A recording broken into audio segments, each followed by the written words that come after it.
Okay, our next question, I don't know, it's just by choice, but I kind of like it. Our first question was climate, second was geomorphology, and our next question is about rural urban settlements. Now, this is a topic very fresh in our minds because we've discussed it over the last couple of weeks that just went past. So hopefully you will know the answers by then when we go through this quickly. But yeah, this question comes in from Mafefo. Thank you very much for this question. And we're quickly going to discuss this. And it's match column A with column B. Now, if we look at our question, now this is quite an interesting one. You are fortunate. Please go and have a look. I just want to point out, this is basically the final exam of last year, November final exam. Do yourself a favor, right? This is, I can't express this enough. It's absolutely vital and it's amazing. If you can go and get yourself old question papers from the past years, past question papers, last year's question paper, and work your way through them. Now, by now, you should be able to do all the climate, question 1 and 2, and all the past papers. Okay, question 1 and 2 because it's geomorphology and it's climatology. Okay, I can't express it enough. It's absolutely fantastic. It's a must do. If you're one of those students who want a distinction, I suggest you go into the internet. I know you can get it from the Department of Basic Education. You can get all the past papers. Also from parent24.com.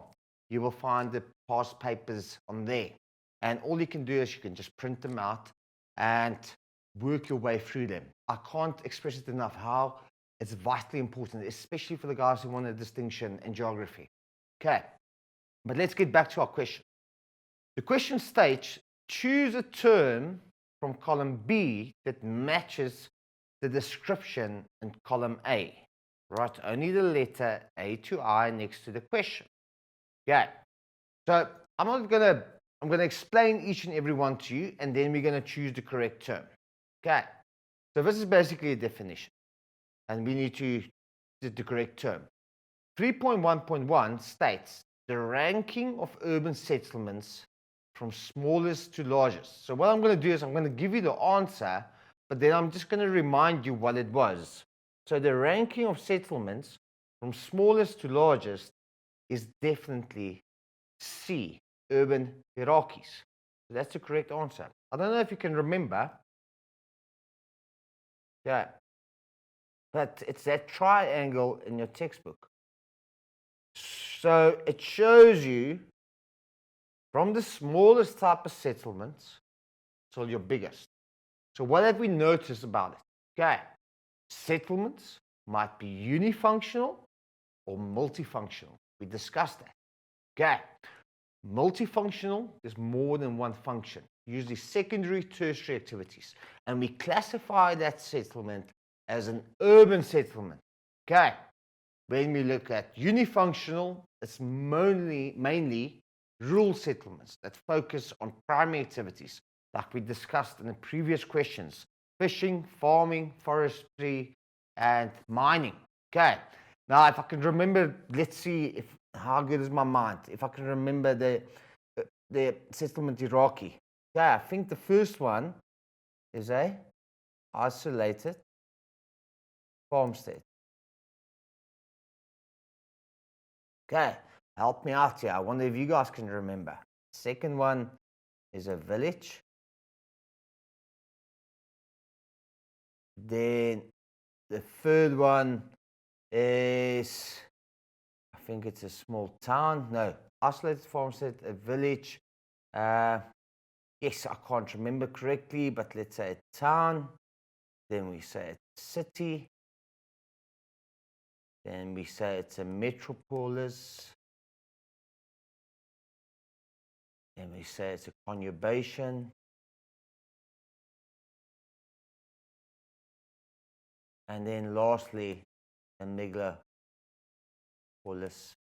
which we don't find in South Africa. Okay, isolated farmsteads, a village, a town, a city, metropolis, conurbation, and the last one. So that's your urban hierarchies. Now, very important that what we notice when we move up, there's going to be fewer of them. And when we move down, if you look at the base, there's more of these type of settlement. Okay, now remember what we've mentioned. What is a settlement? If we define it, it's where people live. Okay, so hopefully that explained to you. That's your urban hierarchy. If you look at our next question, a settlement that provides goods and services to the surrounding rural population. Okay. Now, I've used this example a couple of weeks ago. I'm going to use it again. It's a settlement, provides goods and services. Now, pay attention, great house. Goods and services. So what do we know? This settlement is definitely multifunctional. Okay, so it means it doesn't have only one function. Because what does it do? It mentioned the rural population. So it mentioned, if you look at the type of settlements, they mention rural. So it's going to be an isolated farmstead. It might be a village. Okay, so it's a farm where farming takes place. So this settlement might be a town or a city. So it provides goods and services. And what do we call it? It's going to be E, a central place town. Now, if you remember a central place town, I've used the example of Ceres, a small town in the Western Cape. Ceres is a small town that provides goods and services to all the surrounding farms in the area. So that farmer, if he wants to go and buy groceries, he travels to Ceres. If he wants to go to the licensing department, he goes to Ceres. For instance, send his kids to school, that's a service being delivered, they send him to Ceres. Okay, if he needs, for instance, a mechanic or need to buy tires for his trucks or tractors, he travels to Ceres. So it's a central place town. Remember, we distinguish between the functions of certain towns. I just quickly want to mention them. We've mentioned educational towns, such as Grahamstown, Stellenbosch, tertiary education taking place. We're talking about holiday towns, okay? Vacation towns, people go there to go and have a holiday. For instance, Margate, for example, okay? Ballito, these places. We even looked at mining towns. The main function, yes, it changes, but it existed because of mining. For instance, Welkom. And if we look at Rustenburg, platinum mining taking place. We looked at another break of bulk towns, very important, Durban. Mostly all your towns, it's got natural harbors or man-made harbors. For instance, Durban comes in one form of transport and it leaves in another form. So it comes in a freight shipment, it leaves going to railway or on road. Okay, a break of bulk town. Keep in mind, those different types of towns that we identified, you need to remember that. Okay, so the correct answer there was definitely E. It was central place town. Now, question 3.1.3. Area from where urban settlements draw their customers. Now, when we look at these three questions, it's vitally important that you know your concepts. Okay, and it can either be the sphere of influence, or it can be the threshold population or the range. No, it can't be, it's only one of them. But what I'm meaning is these three definitions, concepts are basically together. Okay, so you need to be able to differentiate between all three of them. Vitally important. And you might need to be able, they might not ask this question as such, you maybe need to explain these concepts. So if we look at question 3.1.3, the area from where urban settlements draw their customers is the sphere of influence. Okay, for instance, if you look, I'm going to use two examples over here. If you look at Johannesburg, that's a major metropolitan area, it's a conurbation. So I'm going to write there PWV, and I'm going to write a small town like Ceres. Okay, so just to explain to you, Johannesburg or PWV, Pretoria Witwatersrand Vereniging, will draw its customers, believe it or not, from right over South Africa. Okay, because many goods and services are being offered over here. So if we look at that definition, and just to explain it to you, the sphere of influence of Johannesburg is going to be massive, okay? Because it will attract people from all over our country. I mean, I'm going to give you a good example. Oliver Tambo Airport. If you want to go overseas, you probably need to go to Oliver Tambo. Yes, you can go to Cape Town, you can probably go to King Shaka and Durban. But most of the time, you're probably going to fly out from Johannesburg. So the sphere of influence for someone who needs to go and travel to overseas, to Australia, to Singapore, wherever, Johannesburg's got a massive sphere of influence. Whereas a small town like Ceres, sphere of influence is not going to be big. Me as a person, depending on what trade, I've got no intentions to go to Ceres. Even for high order goods, low order goods, we're going to come to that in a second. So the correct answer for 3.1.3 will be A. Yeah. Now, if you look at question 3.1.4, it's the minimum number of customers needed to make a business profitable. So what they basically, this concept, the correct answer is the threshold population. Now, I'll explain this quickly to you. The minimum number of customers needed to make a profit. Now, once again, we're talking about the type of goods and services that's been provided by this company or person. If you want to make a living by selling bread, how many breads would you need to sell to be able to survive? A lot. Am I good? Correct. So we look at the threshold population. So we need a lot of people. It's pointless to go and sell bread in a rural community where there's only 10 people living. So you need a lot of people to be able to be sustainable. Okay. So if we look at the type of goods, let's say for instance, depending on the goods, if it's high order goods, right, you might need to be able to sell only a few products to make a living. So in this case, for a business to be profitable, the threshold population needs to be big if you're selling low order goods. If you're selling high order goods that's expensive or services, the threshold population needs to be small. Okay. If you look at question 3.1.5, the maximum distance that people travel to buy goods and services is the range. So the range is the distance between the consumer, the person that sells it, and the consumer. How far are you willing to travel to get your hands on this product or good? Now, once again, I'm going to use the example of a hairdresser, right? Someone cutting hair, and a brain surgeon. Okay. Now, there's a difference in between. A brain surgeon, the range will be much greater for a brain surgeon. People are willing to travel very far. For instance, people living in a small town like Ceres in the Western Cape will be able to travel, willing to travel all the way to Johannesburg to go and see a brain surgeon. That's the range. So that brain surgeon, you know, his sphere of influence is massive because it's a high order goods. It's a high order service. Okay. We don't have many of them around.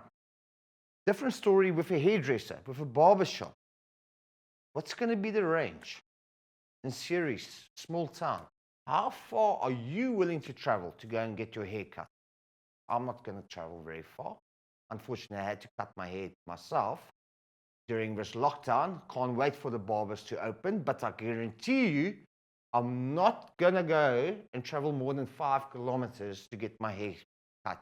Okay, not. So it's a low order good. So my range is going to be much smaller. I can do that. The range is going to be much shorter for low order goods in comparison to high order goods. Now we can come back to the threshold population, to my previous question as well. The threshold population I don't want you to get you confused.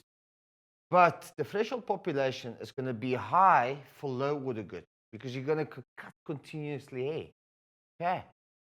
But the threshold population is going to be low for a brain surgeon because it doesn't happen often that you need one. Okay. Now, our next question, 3.1.6. Now, I want to show you over here. The examiner tried to trick you in this question. Because what they've mentioned over here, types of goods that are purchased frequently, services and functions that are available, goods and services that are not purchased regularly. So types of goods, and they've mentioned over here, goods and services. Now, types of goods that are purchased frequently. Okay, pay attention. This is where the examiner tried to catch you out. The correct answer is D, but be very careful for F. It's mentioned goods, and they've mentioned a low order center. What's a low order good? It's like selling bread, like cutting hair, barbershop, selling milk, like a spazza shop, cafe. Okay, you need it on a daily basis. Finish your bread and milk, next day you're going to continue to buy more. Okay, the low order good.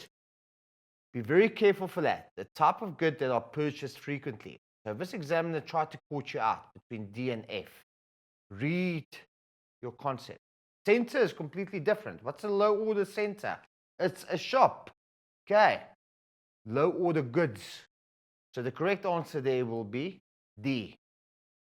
If we look at our next question, 3.1.7, few services and functions are available, and the correct answer over there is high order centers, because services and functions is where we find to go and do something.